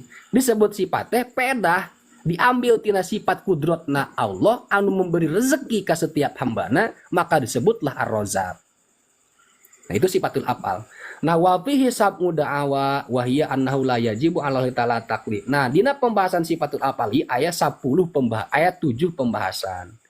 Wa hiya annahu kahiji la yajibu 'alaihi ta'ala taqlid, bahwa Allah henteu wajib akli. Allah henteu wajib akli, mere taklif, mere tuntutan ke hamba teu wajib. Jadi Allah mere tuntutan agama, mere taklif hukum itu henteu wajib akli bagi Allah. Artinya mungkinul akli. Atau misalkan sok disalahpahami kieu. Memahami la yukallifullahu nafsan illa wus'aha. Allah mah moal mere musibah, moal mere tuntutan, moal mere beban di luar kemampuan hambana. Awas ulah moal. Sabab lamun moal mah salua jeung pemahaman Mu'tazilah bahwa Allah teh wajib minggawe sesuatu anu lebih maslahat. Bagus. Berarti ketika orang nafsiran layu kalifullahu nafsan illa wus'aha, Allah tidak akan membebani hamba di luar kemampuannya. Itu pemahaman salah. Sabab konteks pembahasan layu kalifullah mah lain kadinya arahna. Sabab Allah mah mungkin tuh Allah merek beban di luar kemampuan hamba. Mungkin tuh, mungkin. Jadi ulah sok bijak gitu menafsirkan ayat la yukallifullahu nafsan illa wus'aha teh. Allah tidak akan memberi, tidak akan kumaha maksudnya, tidak akan nyata, tidak akan sesuatu anu mustahil akli atau apa gitu kan, seperti kumaha tidak akan teh. Jadi ulah sembarangan gitu. Sabab Allah mah mungkin baik, mungkin tuh Allah mere musibah di luar kesabaran hambana, ya mungkin. Tak aya mustahil bagi Allah. Nah, maksudnya konteks layu kalipullah mah nyata Allah moal artina moal mere aturan-aturan ibadah anu di luar kemampuan hambana. Moal nurunkeun syariat anu di luar kemampuan hambana. Lain-lain Allah lain gitu. Tapi eta mah kembali karena bahwa Allah eta moal mere aturan agama anu di luar kemampuan orang. La yukallifullahu nafsan illa wus'aha teh. Mana aturan agama anu membebani orang teh aya? Fattaqullaha mastata'tum kan. Kemudian wa ma khalaqtul jinna wal insa illa liya'budun. Allah itu kan merentahkeun kalau ubudun teh lain ibadah, mengabdi. Tepati-pati Allah nyiptakeun jin jeung manusia kecuali pikeun ibadah. Lain pikeun ibadah, pikeun mengabdi. Mengabdi ka saha? Mengabdi ka Allah lewat naon bae? Lewat pengabdian urang ka hamba-hamba Allah. Jadi cakupanana luas. Wa ma khalaqtul jinna wal insa illa liya'budun. Tepati-pati Allah nyiptakeun jin jeung manusia kecuali pikeun ibadah. Lain pikeun ibadah, pikeun mengabdi. Mengabdi kasaha, mengabdi menghambakan diri kepada Allah. Lewat naon baik. Mengabdi kepada negara. Abdi negara itu kan teu bisa disebut abdi negara lamun digaji mah. Jadi lamun ibadah mah konotasina teh kana naon? Konotasina teh kana surga jeung neraka. Tapi lamun mengabdi konotasina teh penghambaan urang ka saha? Ka Allah. Rek aya surga tarek eueuh neraka tah bebas. Menek ibadah nek mengabdi bae ka Allah gitu. Maka lamun urang misalkan abdi negara itu ketika seseorang mengabdi kepada negara dan tidak mengharapkan imbalan. Lamun mengharapkan imbalan mah lain mengabdi atuh. Pulihnya kayaknya. Hah? Pulih berarti. Pulih eta mah. So aya perspekannya urang ketika diciptakeun ku Allah teh nyapikeun mengabdi ka Allah, ku jalan naon bae. Gitu. Lain ibadah, lain gitu.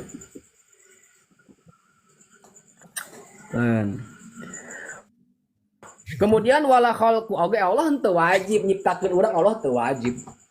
Mungkin bagi Allah mah. Allah nyiptakeun urang itu henteu wajib. Teu wajib akli maksudna. Allah mere ganjaran oge henteu wajib. Allah mere ganjaran ka jalma anu ibadah itu teu wajib. Teu wajib akli. Artinya mungkin bae Allah nyiksa hambana anu ibadah, mungkin bae. Sabab teu aya aturan anu bisa mengikat ketentuan Allah teu aya. Teu aya. Kabeh oge bagi Allah mah mungkin bae. Mungkin bae Allah ngasupkeun surga ka jalma anu maksiat. Mungkin bae Allah ngasupkeun neraka ka jalma anu taatnya, mungkin bae secara rasio, secara akal ya mungkin bae. Jadi teu aya anu mustahil, teu aya anu wajib. Bebas da Allah mah. Selalu kekuasaanana kekuasaan absolut, kepemilikannya kepemilikan absolut.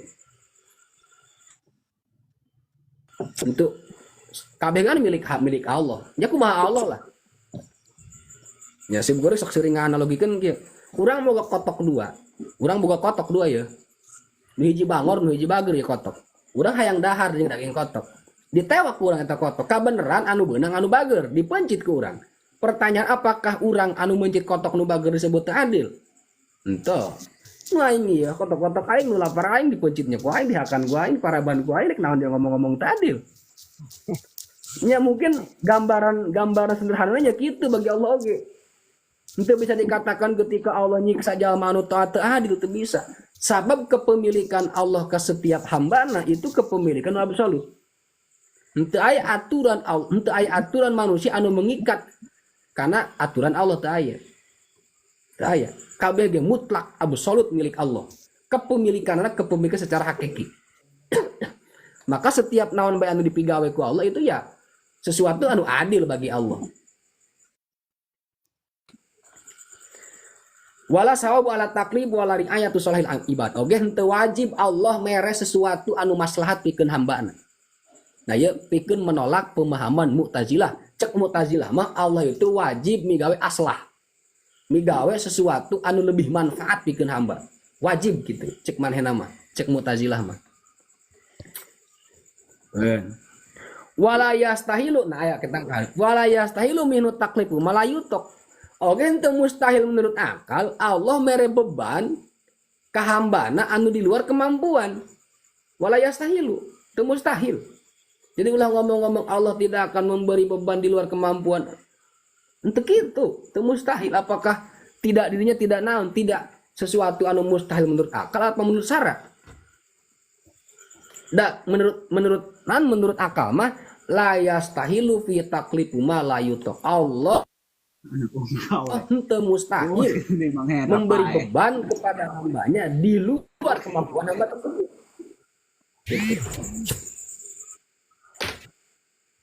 Wala yajibu alai al-iqab alal masyi. Oke ente wajib akli. Teu wajib. Allah teu wajib akli ketika menyiksa hamba anu maksiat. Ketika ayah seorang hamba bermaksiat, itu tuh wajib akli bagi Allah menyiksa hamba tersebut. Bisa baik kalau Allah jalma anu maksiat tapi diasupkeun surga, bisa baik. Mungkin baik cek akal. Artinya itu bertentangan henteu bertentangan jeung kaedah-kaedah hukum akal. Itu bertentangan. Mungkin baik bagi Allah mah. Jadi makanya ibadah urang ka Allah eta lain-lain maksudnya bentuk. Nah, cek Allah kan tepati-pati Allah nyiptakeun surga dan tepati-pati Allah nyiptakeun jin jeung manusia kecuali pikeun ibadah lain ibadah pikeun mengabdi. Makanya kan di dia kunaon sabab pikeun mengabdi sabab la yajibu alai al-iqab alal ma'asi. Sabab lamun ibadah mah konotasina kana ganjaran. Kana surga jeung neraka.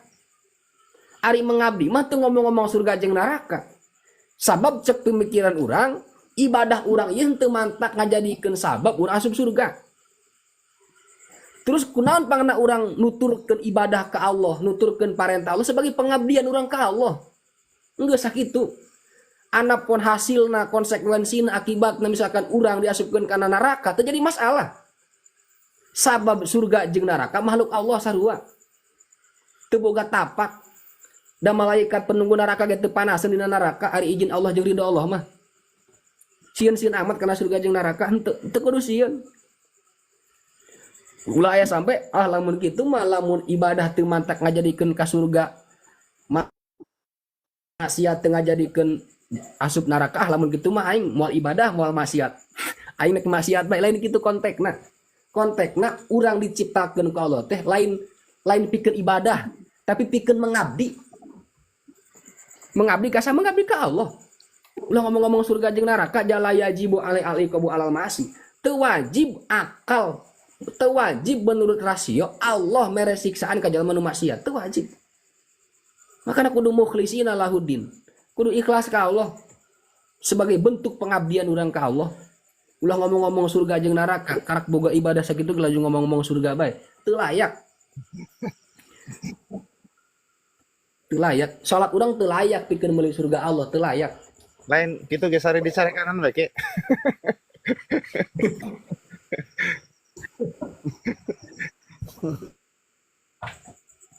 Urang marek ngalaksanakeun parentah bae. Kunaon pangna urang ibadah salat misalkan? Ya sebagai bentuk pengabdian urang ka Allah. Kunaon pangna urang haji sebagai bentuk pengabdian urang ka Allah. Lain surga lain ngomong-ngomong surga urang lain. Lain si neraka deui. Dia bukti nama layajibu alaikum walal masih. Ku maksiat urang teu ngajadikeun sabab urang asup neraka. Teu ngajadikeun sabab urang jadi disiksa teu wajib ka Allah teu wajib. Santai bae. Yu'adzibu mayyasa wa yahdi mayyasa Allahumma. Wala yastahilu minhu ba'satul anbiya. Oge teu mustahil bagi Allah ngutus kenabian. Nah, itu bentuk respon, bentuk kritikan ke orang-orang pula sifah. Ya, sepertikeun imam selain imam, sepertikeun pendapat Ar-Razi anu nyebutkeun bahwa pengutusan nabi itu mustahil. Ya, ayat Ar-Razi filsuf atau ilmuwan muslim anu ahli di bidang kedokteran anu nyebutkeun bahwa Allah itu mustahil akli ngutus kenabian. Teu percayaeun kenabian manehna mah. Orang barat nyebutna rajes. Jadi mustahil cek golongan-golongan pula sifah mah. Jadi ketika inya catatan ketika disebutkan kata pula sifah dina kajian ilmu kalam itu lain filsafat filosof secara umum, tapi merujuk ke aliran filsafat Aristoteles. Pengikutna di orang muslim itu aya dua tokoh besarna, hiji Ibnu Sina jeung Al-Farabi. Yaitu jeung Ar-Razi. Itu. Jadi ketika disebutkan palasipah di ilmu kalam itu filsafat masaiyun atau sok disebut teh filsafat paripatetik. Ahli-ahli filsafat termasuk ilmuwan muslim anu mengikuti Aristoteles. Jadi sok disebut teh filsafat paripatetik, filsafat masaiyun atau sok disebut deui filsafat Aristo. Ya, ketika disebutkan palasipah teh. Jadi rujukan teh kadinya lain secara umum aliran ahli filsafat sanes. Bal yajuju dalika balita ya cek orang-orang cek ahli sunnah wal jamaah mah ari Allah ngutus nabi teh ya mungkin akli. Artinya ya mungkin Allah ngutus, mungkin bae henteu. Rek ngutus heug teu ngutus heug. Ngutusna Allah ka nabi teu bertentangan jeung kaidah hukum akal. Henteu jadi sesuatu anu absurd, henteu sesuatu anu berkontradiksi jeung hukum akal henteu bagi Allah. Artinya ketika Allah henteu ngutus nabi jadi bertentangan jeung hukum akal. Jadi sesuatu anu kontradiksi menurut akal henteu. Mungkin bae Allah mengutus, mungkin bae henteu. Gitu. Wa fi muqaddimati hadal kutubi bayanu maknal wajib wa hasan wal qabih. Oge dina ieu pembahasan Al-Kutubur Salis, Imam Ghazali ngajelaskeun tentang konsep wajib, hasan jeung qabih. Nah, ieu pembahasan hasan wal qabih itu pembahasan yang sangat panjang dina pembahasan ilmu kalam. Bahkan menghasilkan perdebatan sangat panjang. Masalah hasan wal qabih, kebaikan dan keburukan. Ieu konsep anu sangat menarik dina pembahasan ilmu kalam. Kayak mudah-mudahan orang panjang umur, orang konsisten sehingga orang bisa ngabas tentang hasan wal qabih, kebaikan dan keburukan. Apakah Allah itu disifati ku hasan wal qabih? Ketika Allah mere panyakit ka hambaan anu leutik keneh, apakah pagawean tersebut bisa dikatakan qabih? Apakah henteu bisa dikatakan qabih? Apakah sifat buruk eta melekat atau bisa disifatkeun ka Allah apa henteu? Jadi pembahasan sangat panjang. Dina pembahasan ilmu kalam. Nah, ieu kayak dibahas ku Imam Ghazali dina Al-Qutbus Salis. Al-Qutbur Rabi fi Rasulillahi mawama. Dina kutub dina pembahasan pokok anu kaopat, Imam Ghazali rek ngajelaskeun tentang akidah sam'iyah. Akidah kenabian jeung akidah sam'iyah. Ya, lamun istilahna lamun cek orang-orang ieu mah disebutna teh ilmu eskatologi Islam. Akidah sam'iyat, akidah anu hanya bersumber tina informasi kenabian. Mana surga jeung neraka. Keberadaan surga jeung neraka itu ya henteu bisa dinalar secara rasio. Artinya informasinya lain informasi berdasarkan rasio, tapi informasi berdasarkan agama.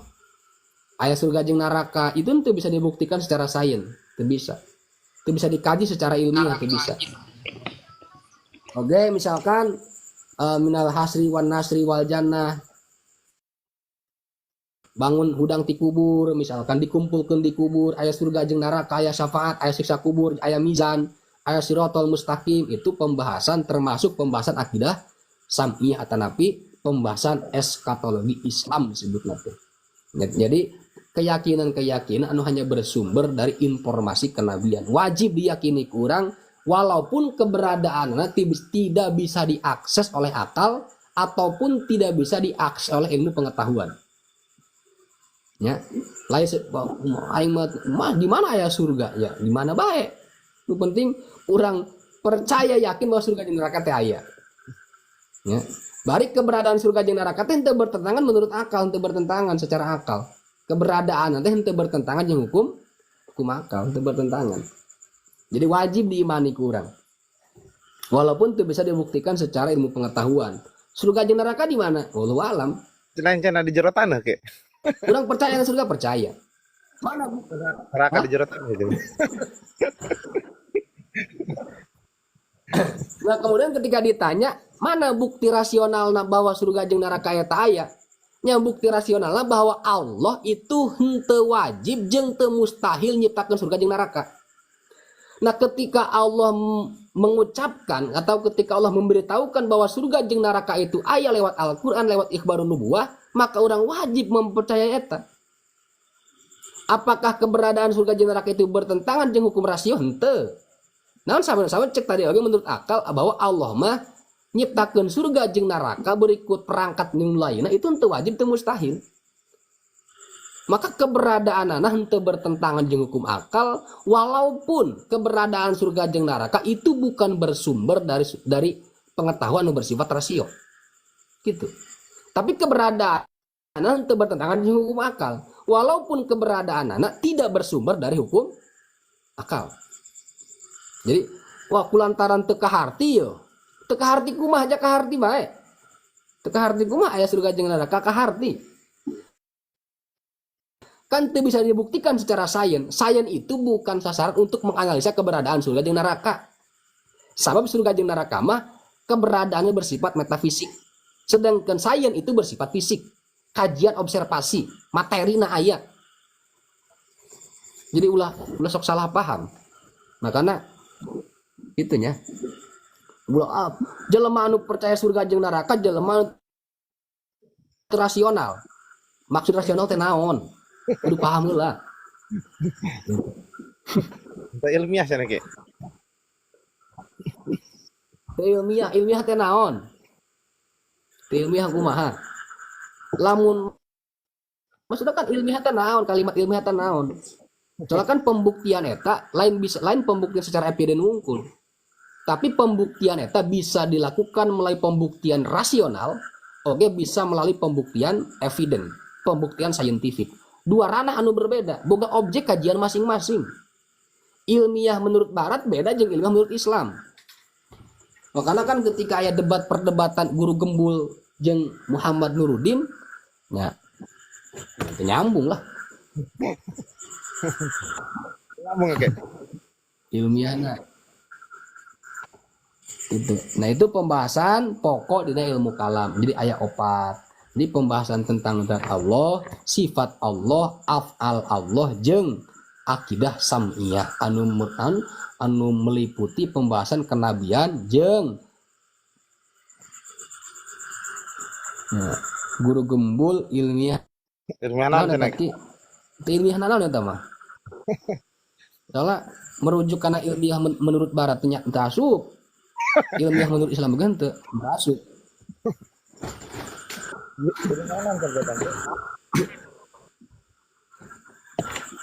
Nah, kan ilmiah menurut barat makan basisnya empirisismenya, positivisme. Berdasarkan observasi dan eksperimen. Mun kajian barat mah. Jadi orang lamun ngabahas tentang lamun misalkan apakah keberadaan Tuhan bisa diilmiahkan? Teu bisa lamun ilmiah versi barat. Karena objek eksistensi Allah itu lain berkaitan dengan sesuatu anu bersifat fisik. Kulantaran Allah mah lain bersifat fisik, lain kajian ilmu fisika, maka tidak bisa diilmiahkan.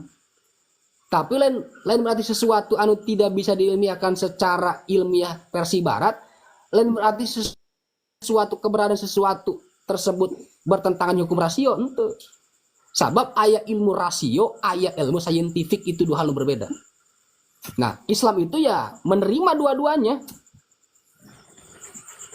Menerima dua-duanya dalam hal anu berbeda. Dalam objek aja anu berbeda, ditempatkan di tempatnya masing-masing. Nah, iya kayak kurang dibahas Imam Ghazali di kitab Iqtisad bil I'tiqad bahwa argumentasi Imam Ghazali di kitab Iqtisad bil I'tiqad bahkan umumnya kitab ilmu kalam itu berbasis rasio, lain berbasis saintifik, lain berbasis kajian ilmiah versi barat. Berarti guru gembul. Nah, Kaki. oke. Guru gembul versi timur apa non tengah? Versi mana itu mah? Jadi ada adopsi pemikiran ilmiah versi barat tapi ternyata sampai benar mah benar bahwa keberadaan Allah itu kan cek manana tidak bisa diilmiahkan, benar. Lamun ilmiah secara versi barat. Karena Allah itu bukan objek fisik anu bisa dianalisa jeung diobservasi jeung dieksperimenkan. Bener.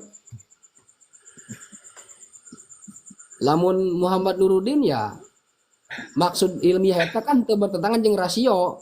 Ya bener oge. Dia pembuktian eta kan lain hanya bersumber dari observasi bae.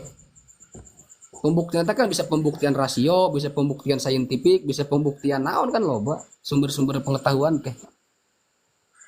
Versi liar cenah ge. Nah, Versi liar cenah ge jeung versi Google. Hampir juga. Ya, karena kan untuk boga basic pesantren.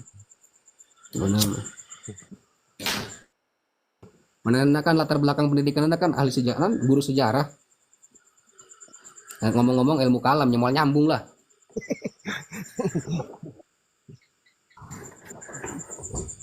Nyaho rumusan-rumusan ilmu kalam na oge kan ngomongkeun tentang ilmu kalam nyamual nyambung.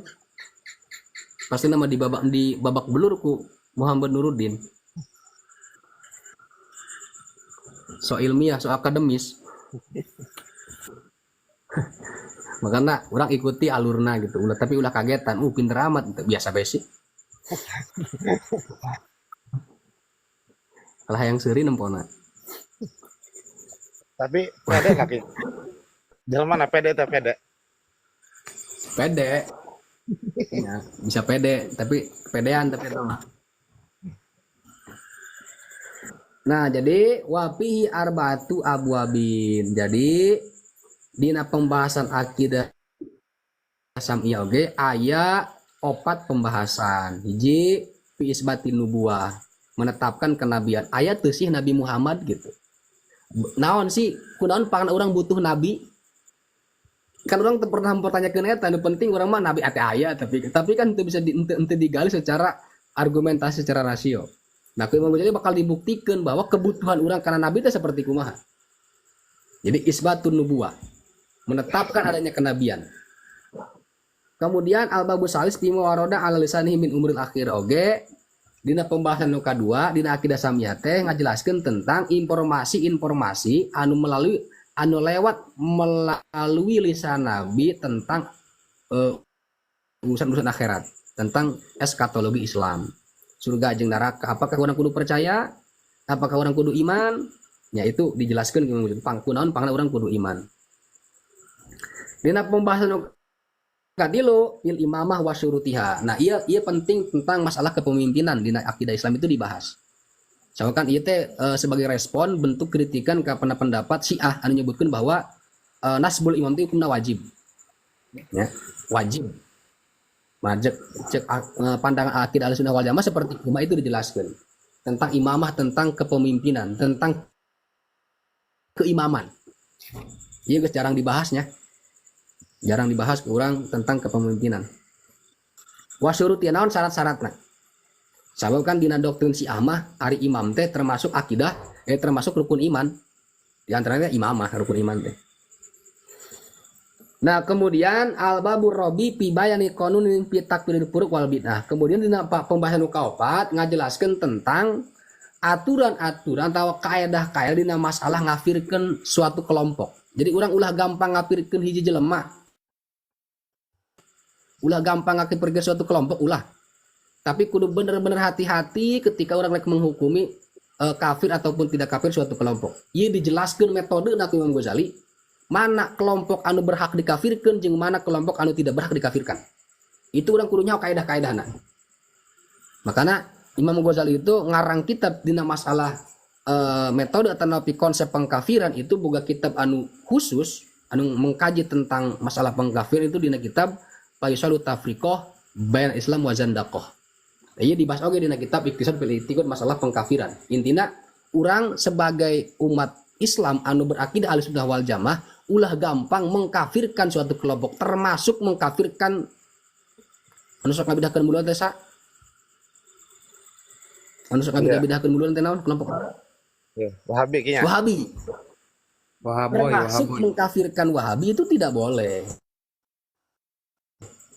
Maka kita dijelaskan mana-mana ranah anu berhak dikafirkan jeung mana-mana anu teu berhak dikafirkan.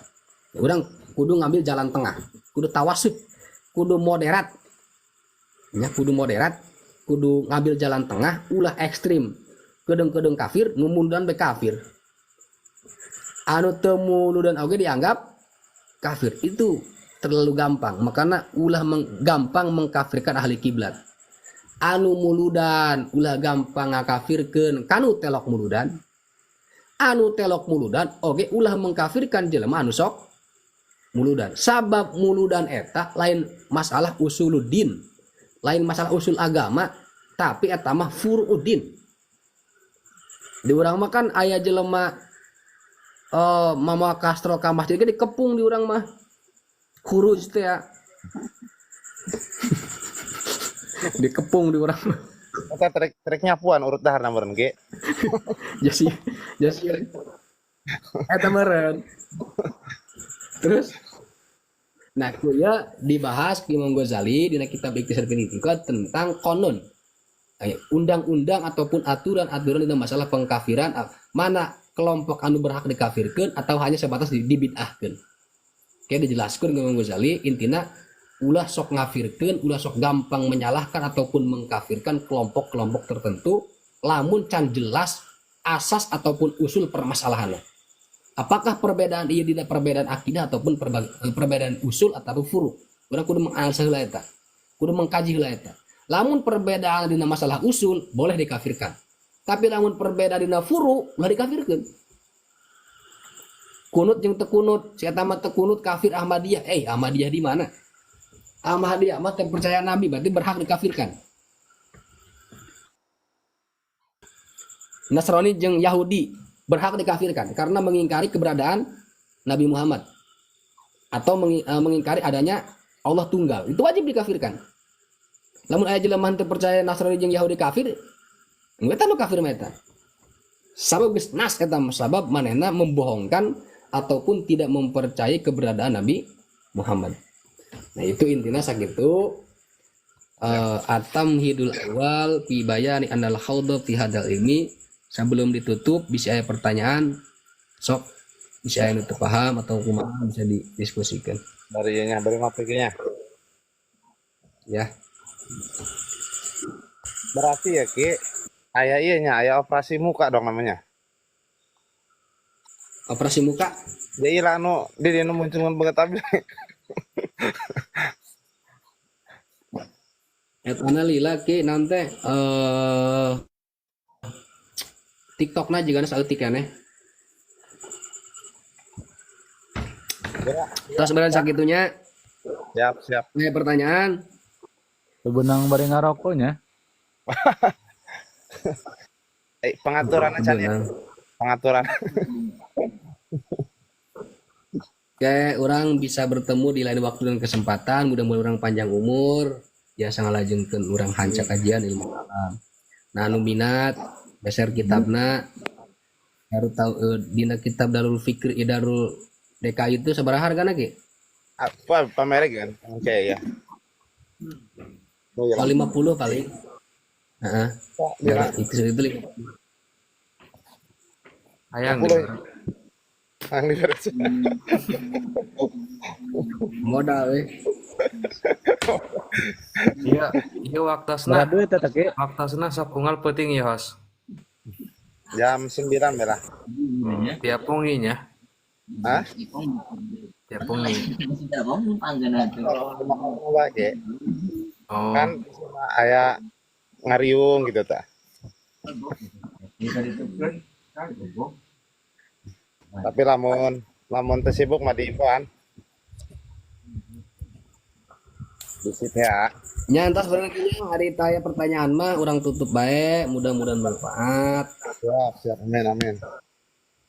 aya pertanyaan Orang ya. lanjut. Punten, punten pertanyaan hiji tadi Nah, eh tentang dina ibadahnya sareng mengabdi. Apakah eta Ustad aya hanya berbeda istilah?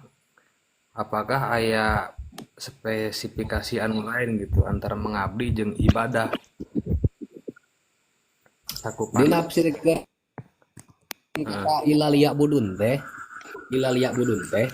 Jadi ulah hanya terfokus bahwa orang diciptakeun teh pikeun ibadah. Jadi pemahamannya lebih sempit. Naon sababnya? Sabab ibadah mah konotasina karena pahala. Ya, ibadah mah konotasina teh karena pahala gitu. Heeh. Lamun orang ibadah teh ya berharap surga jeung neraka itu ibadah. Tapi lamun mengabdi mah urang henteu ngomongkeun surga jeung neraka. Jadi orang diciptakeun teh pikeun mengabdi ka Allah. Artinya lamun ibadah mah lamun hanya orang nyebutkeun kata ibadah itu konotasina teh karena balasan pahala surga anu diciptakeun kalau pikeun urang. Nya sebetulna mah henteu aya ya artinya lebih pelebaran pemaknaan sebetulnya. Jadi hanya istilah unggul gitu. Lamun ibadah itu kan konotasinya lebih karena surga jeung neraka, sedangkan lamun pengabdian itu kan benar-benar orang ngabdi tanpa memikirkan surga jeung neraka, tanpa memikirkan pahala dan siksa. Kayaknya gitu sih. Eta ki masalah wala yastahilu minhu taklifu mala yutaku lainnya jeung dalil Al-Qur'an anu la yukalifullahu eta anu lebih mendalam teh kumaha eta ki?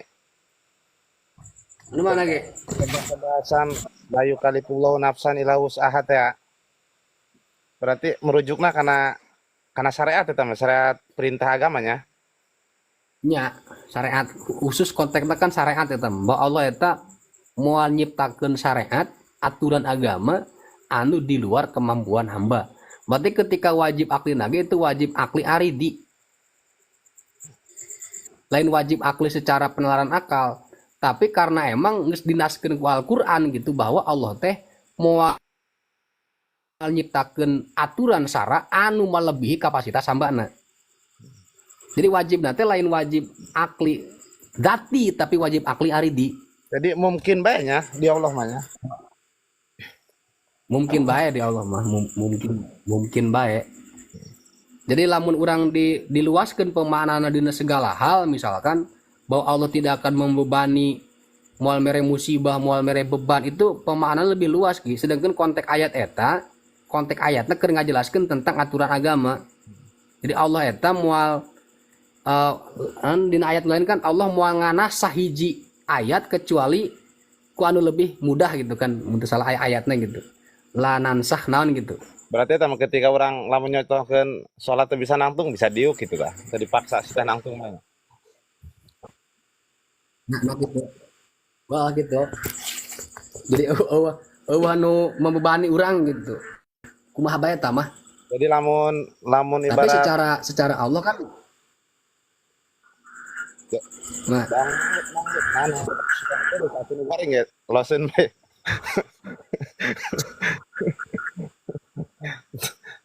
Entah dipaksa kudu geulis be Mang Lukman.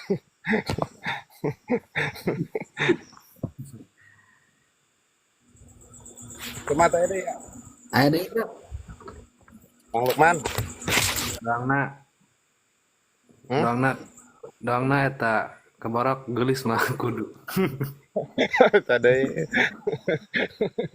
Aya tah aya meureun. Kayaknya Nuhun. siap ki atur nuhun ki nya sadayananya. siap. Atur nuhun. Sama yuk. Enggak. Siap ya. Yuk. Tuh.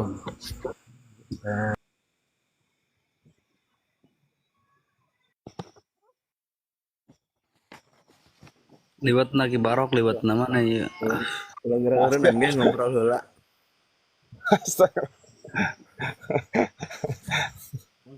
Lain kayak cari nangis aku selang itu. Iya, iya, laju diusir baik. Ke langit burung apa ya? Ah, siap. Oke, turun ya. Pertanyaannya. Ah, ini aku kan mau juga. Assalamualaikum. Assalamualaikum.